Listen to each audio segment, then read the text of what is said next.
So in September, we organized a thing called Run on Less. We went out and tried to find some of the fleets out there that were doing great work on fuel economy, making decisions on technologies and working with their drivers. We've got U.S. Express, Hirschbach, Ploger, Mesilla Valley, Albert Transportation, Frito-Lay, a division of Pepsi, and Nussbaum. And then the fleets did the rest, really. I mean, we put together the way we were going to track the trucks for a month. We put together the website and the scoring or the measuring of the trucks. But the fleets brought their equipment to the run. And that's really important. So what they brought was current production trucks with the technologies on it that they believed in and that they're buying today. The fleets also selected and brought the drivers.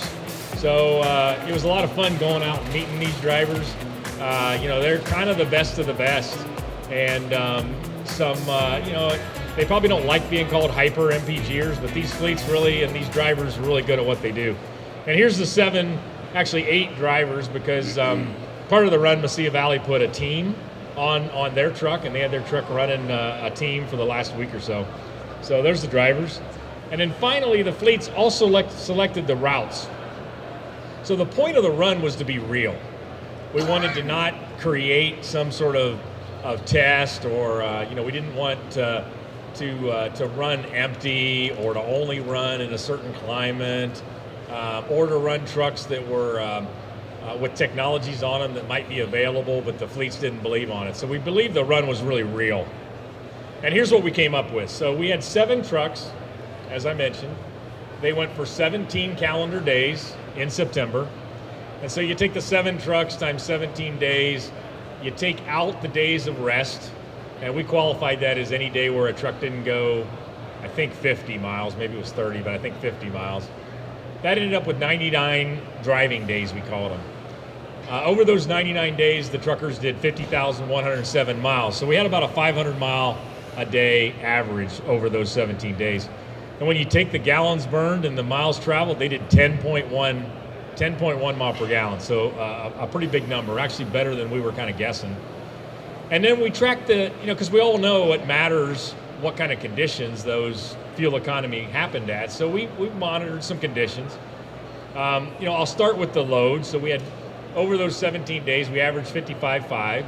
So, not heavy, but not light either. In that was days where Frito-Lay hauled potato chips, very light load, and actually returned to the plant fairly empty. So in that number was one of the 7 trucks that ran empty because they were cubing out. And we had some days of pretty high fuel economy.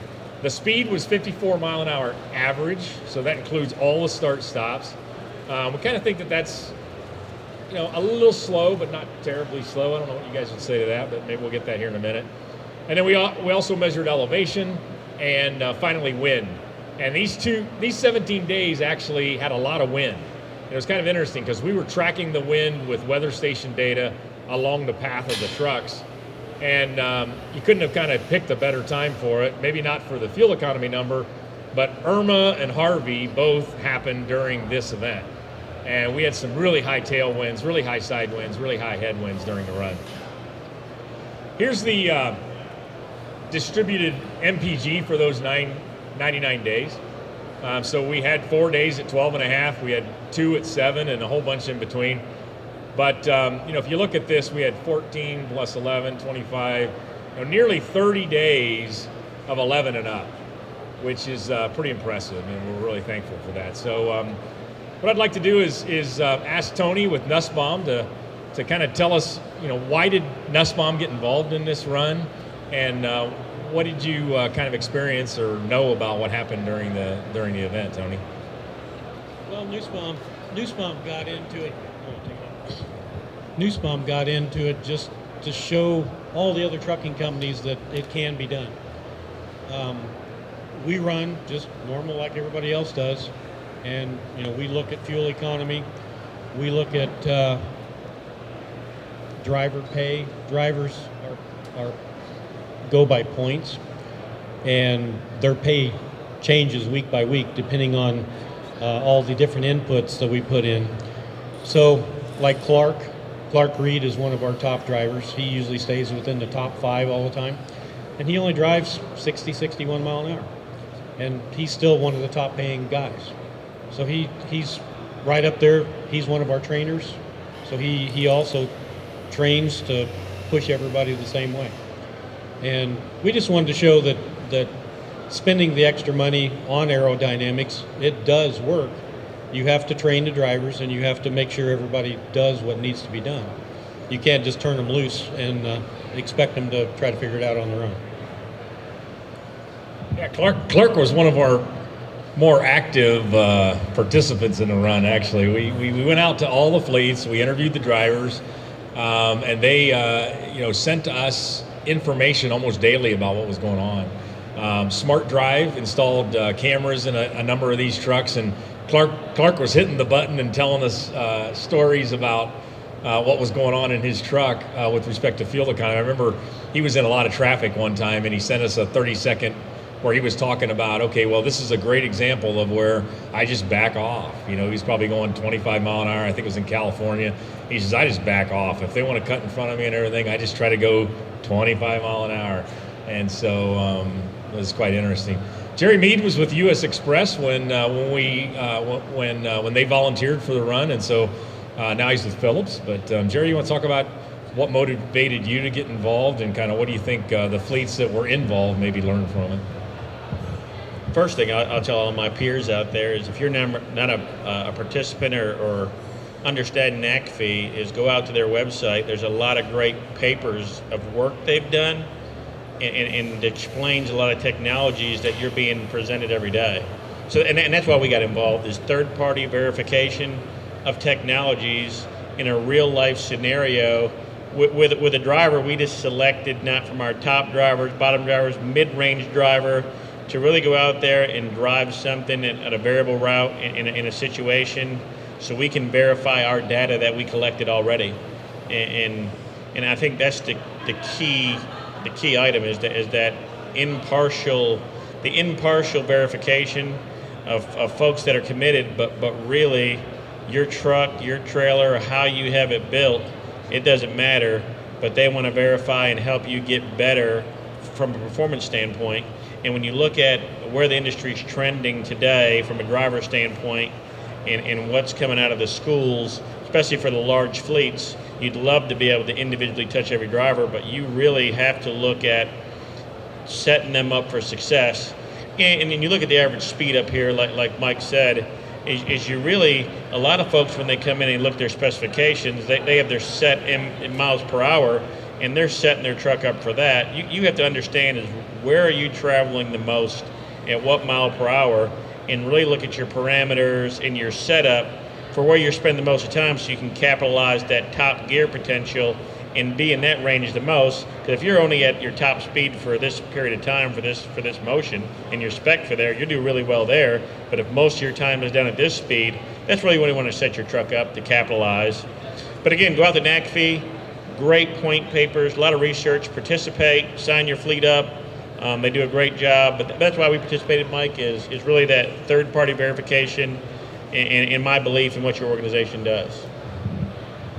All right, so this week the run ended on September 24th, and over the last couple of months we've been looking at the data, we've been talking and to people and thinking about what we learned on the run, and so we issued what we call a Run on Less report this week. So that's on the website to have a look at it. But one of the things we did in that report is issue 10 actions for 10 MPG.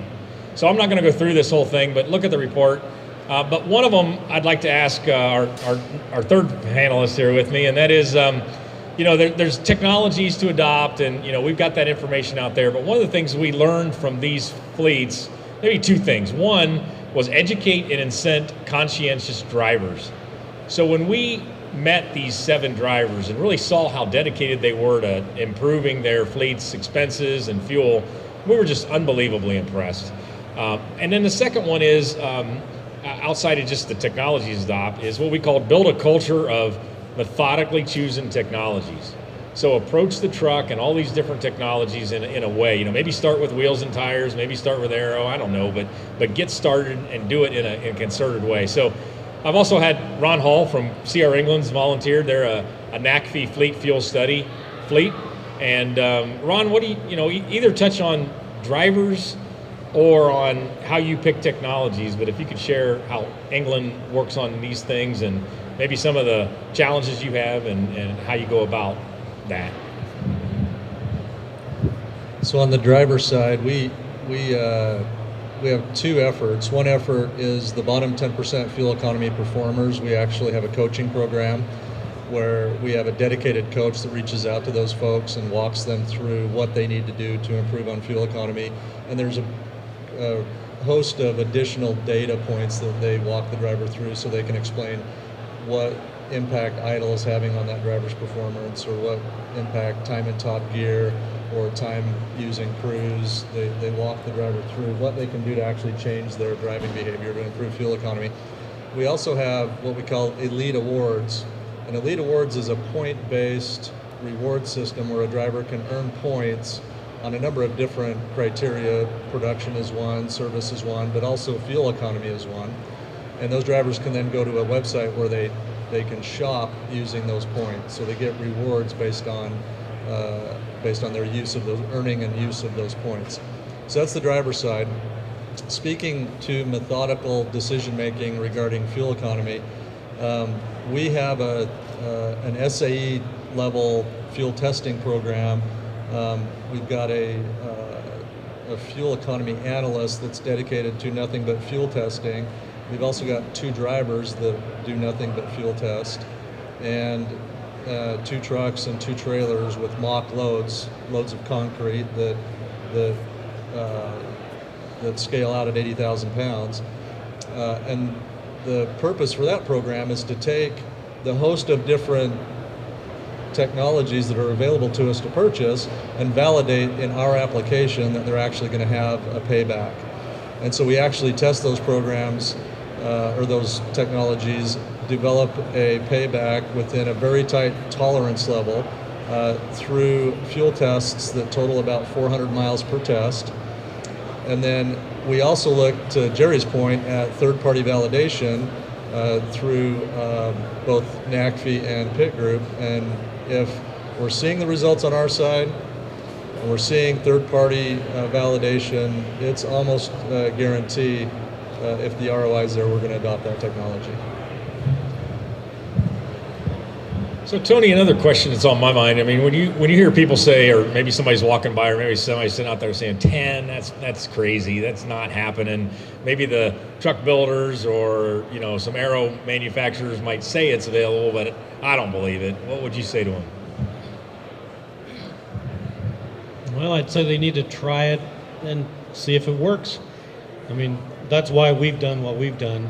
We started clear back in 2010 with just a standard fleet, just like we normally did. We switched over to 6x2s.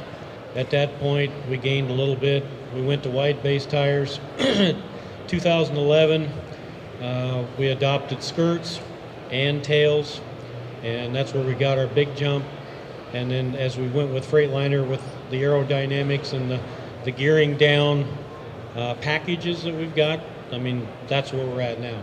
Now, some of our high mileages are probably lighter loads, but they're still out there. I mean, our whole fleet last July, September, with all of our trucks was at 9.7 with 350 trucks.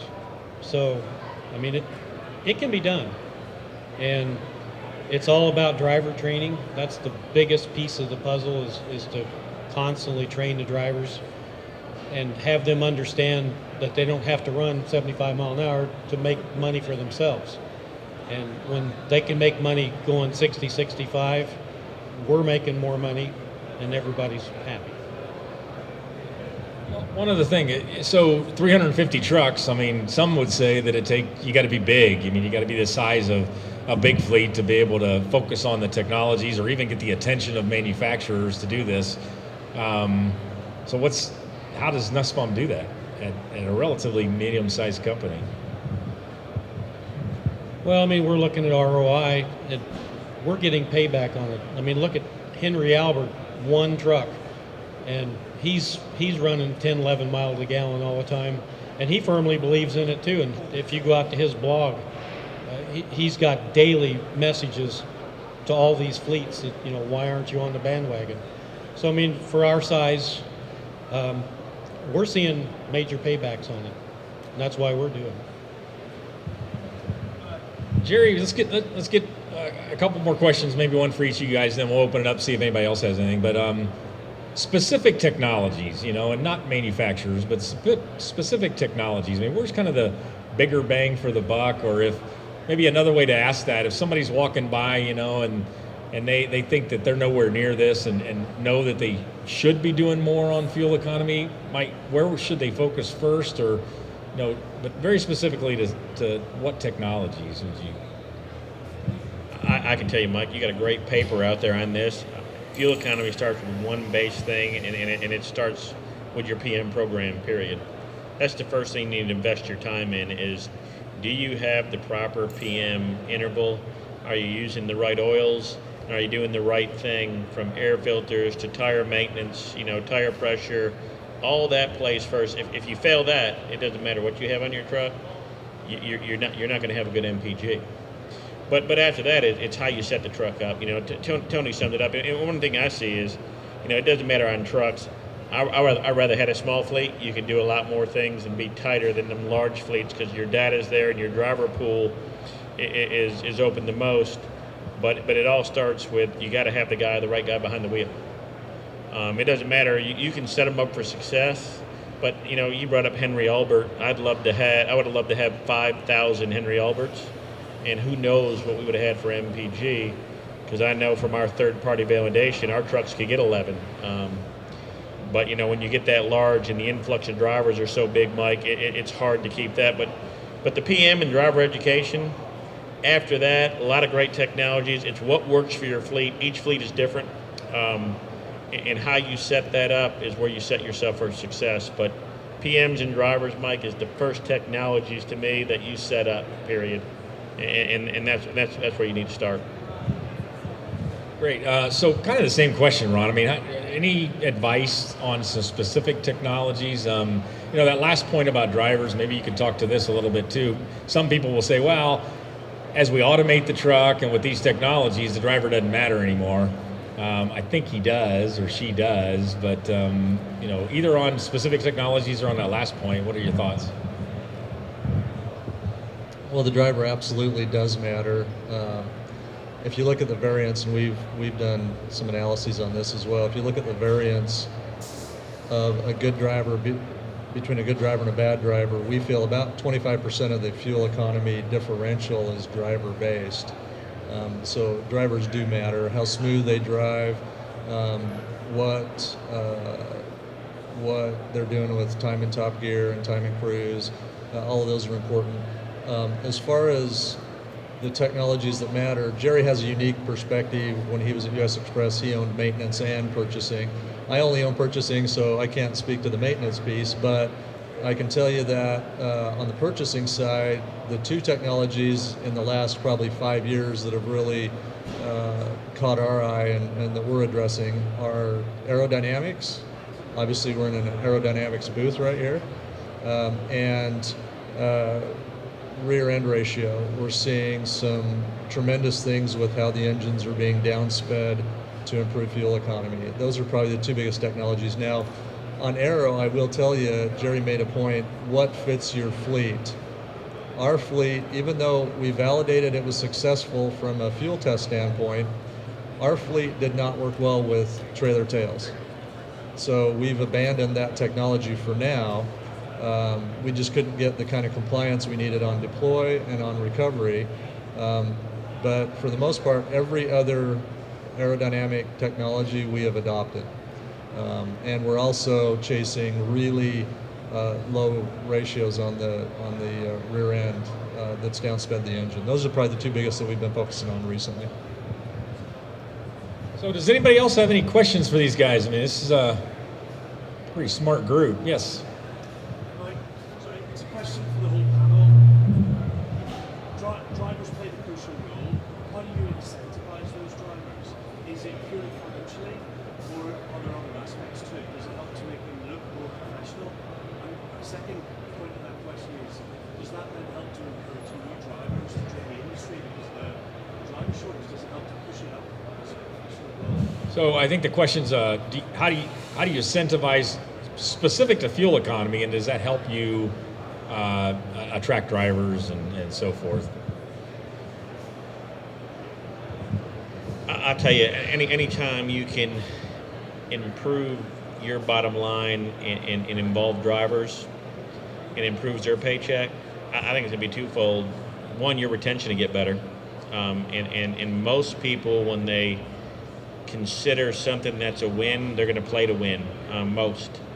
But to get right to your question is, yes, I think the best way to incent them is either, you know, like Ron said, a point system is really in money where they can go out and buy some stuff if those goods are set up to something they want. And drivers are just like the rest of us, technology, the iPhone, the iPads, that type of things, gaming, TVs, and I'm sure CR England does a great deal. But tying that back, if they're people don't leave bad jobs, they leave bad bosses, and I believe that. And if they're enjoying their work and they know they're being compensated for what they do, one, you're going to get a huge gain because fuel is your top expense in a fleet. And you're going to get a huge gain in that, which is going to help your bottom line. You help their pocketbook. So yes, it'll bring drivers to that fleet, and probably from other fleets, because they're going to go to where they can feel they can make a bigger bang in their pocketbook, if that answers your question.